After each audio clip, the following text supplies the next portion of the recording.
Hey guys, Argent Templar here with a character profile of Ned Stark. So I had no idea how I was going to do the order of these, but I started with Sansa and I talked about her mother and father and that, so this is kind of a logical place to go because I've done Sansa and I've done Catelyn. So now we will do Ned Stark. So I think to me the most interesting and most important part of Ned to keep in mind is he was never supposed to be ruler of the North. His father was ruler of the North. He became Lord Paramount of the North at a very young age when Aerys killed his brother and father, and he was really never. He just was. He wasn't supposed to be leader. He wasn't supposed to rule. He was supposed to be a follower. He wasn't raised to be an alpha male. He was raised to be, I don't know, a beta, but I don't mean a beta in a negative sense. I mean like he was raised to be a leader, but not like the super leader. He wasn't raised to be like hyper dominant, to be super aggressive, to do like whatever it takes to protect his family and his what was his at all costs. So that was not his background, and I think it's important to keep that in mind because you can really see that in how he handled things. Ned Stark is kind of a marshmallow. I'm not saying that he's a bad guy. I'm just saying he's a weak. I think in very many ways he's a weak man. Um, he he kind of to me uses honor and morality as a shield to avoid making hard decisions. Um, to avoid ruling, to avoid playing the game. He despises the Game of Thrones. He despises politics. But it's worse than that. And because I can understand that is a reasonable position to take, that the whole thing is just too treacherous, you don't want to be involved. I get that. But he's not willing to do what is necessary to stay out of the game. He's not willing to take methods to stay out of it. Like when Robert asked him to come south, he could have probably just told Robert to go fuck himself. And that would have hurt his friendship, but he would have stayed alive and the North wouldn't have been involved in the war.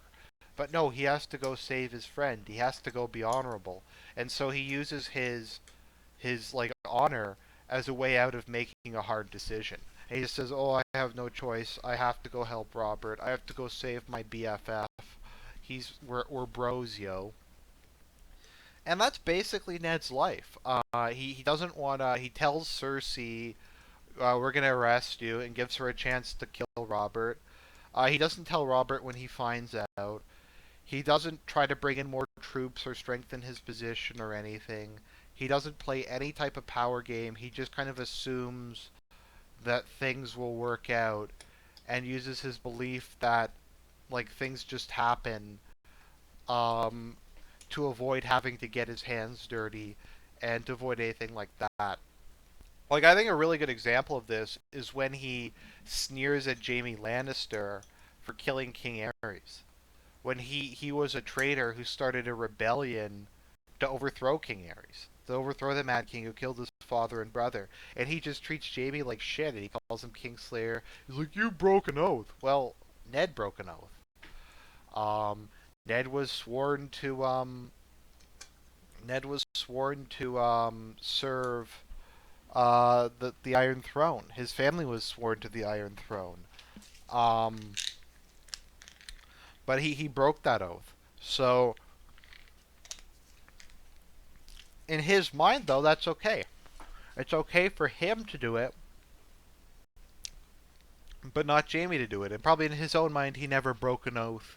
He was always in the right. He's never done anything dishonorable.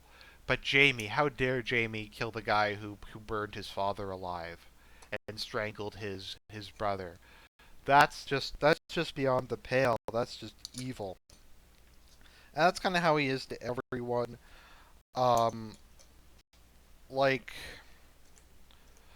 I don't know. I find his approach to justice his basic I like he caved on the whole executing the wolf thing. He could have probably argued harder on that. He was just kind of like, oh, he's the king. I have to do what the king says. No, you don't. That's not how it works. Robert rules by consent. He doesn't rule by fear. He doesn't have an army. Robert does not have an army. Like If he wanted to do anything about Ned refusing to execute the wolf, he would have had to raise an army and invade the north, and the southern lords would have just said, fuck that, there's no way that's going to happen. Robert doesn't have his own army, so he could have just told Robert to go fuck himself, but Ned can't do that because he's not an alpha male. He's not a strong guy. He can't. He has to be liked by people, and I find that's kind of a pathological aspect of Ned's character. He has to be loved by everyone, but you can't be loved by everyone. You can't have everyone like you, but he needs it, and he's unwilling to. Because there's other characters who want to be loved, like most of the Tyrells are like that. But they're smooth operators. They understand how the world works. They always have men, loyal men around. They always have money around. Ned just disdains the game, but isn't willing to do what it takes to stay out of the game. So he basically just does what people tell him to do. That's his character. The problem is he listens to his wife, but he doesn't really learn from her. Like he goes south, but he does it in a stupid way. He's just he's completely out of his depth, but he's completely oblivious to the fact that he's out of his depth. Because to actually look at the situation would be to acknowledge that there's some complexity to it. And Ned is a man who's incapable of seeing complexity, ambiguity, and making decisive decisions. He is a beta man who's made to be a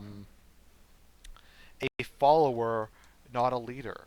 And I think that's really his personality, and I think that's his downfall.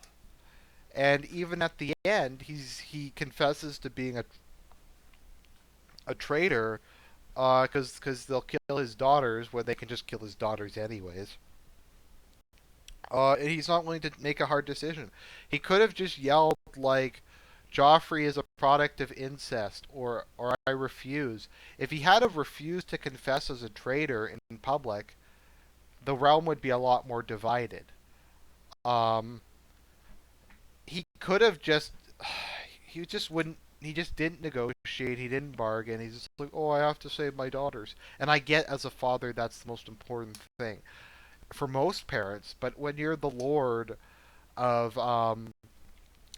Paramount of the North, and your big thing is to play the Game of Thrones, and you came south explicitly to play the Game of Thrones, it's really just he just doesn't know what he's doing. He just has no clue what he's doing, and he's unwilling to admit that to himself. Ned is a character who is oblivious and who is very self-righteous. I'm not saying he's a bad guy. I'm just saying he's oblivious to his self-righteousness, to his inability to. I mean, the one thing worse than someone who is inept is someone who can't realize they're inept and can't bow out of the way for people who are more talented than themselves. And that is Ned's core problem, and that is his downfall. Despite his many admirable traits, what's the old expression Sun Tzu said? If you know the enemy and know yourself, then you shall not fear, even if you shall face your enemy in 1,000 battles. If you know yourself but not your enemy, then you shall win about 50% of the time. If you know neither the enemy nor yourself, then you will never win, regardless of the numbers. And Ned Stark is a man who neither knows himself nor his enemy, nor anyone around him. And he really never should have been in the leadership position. He would have been great as the second in command to his brother, as a guy who can command the loyalty of the troops, as a skilled battle strategist, as a guy his older brother could have sent to go and negotiate, and just to be a guy that everybody likes. But you can't be a guy everybody likes. You have to be like Tywin Lannister if you want to win the Game of Thrones.